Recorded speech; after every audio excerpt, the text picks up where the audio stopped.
राधे राधे। श्री त्र्यंबक राज भैरव नामक एक कर्मनिष्ठ यजुर्वेदी ब्राह्मण थे। इन्होंने वंश वृद्धि के लिए तुलजापुर की भवानी देवी का अनुष्ठान किया। भवानी देवी प्रसन्न हुई और नवी रात्रि को प्रकट हुई।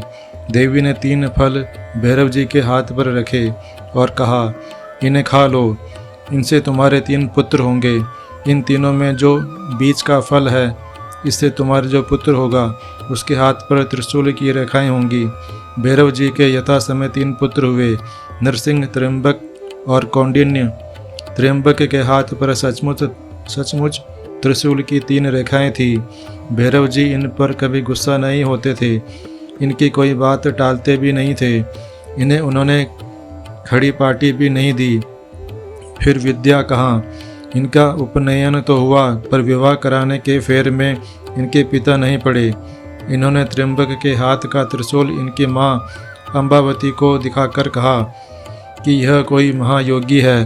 त्र्यंबक राज जब कुछ बड़े हुए तब स्वयं इन्होंने अपनी इच्छा से ही कुछ अध्ययन किया। कुछ काल पश्चात इनके पिता की मृत्यु हो गई। त्र्यंबक राज ने अपने बड़े भाई नरसिंह से उपदेश ग्रहण किया। कमलाकर नामक किसी सत्पुरुष ने भी इन्हें प्रबोध कराया। बहुतों का संग किया पर कहीं इनका चित्त नहीं ठहरा। तब इन्होंने भगवती चंडी की उपासना की। 16वीं रात को एक पंचवर्षीय कुमारी प्रकट हुई। उसने कहा, सप्त श्रृंगी पर जाओ, वहाँ महामाया रहती है और इसलिए श्री सिद्धेश भी वहीं विराजते हैं। त्र्यंबक सप्त श्रृंगी पर गए और ध्यान लगाकर बैठ गए। तीसरी रात में अम्बा प्रसन्न हुई। त्र्यंबक राज ने उनसे ब्रह्म ज्ञान मांगा। करुणामयी भवानी ने अपना कर कपोल में स्पर्श किया और एक चमत्कार हुआ।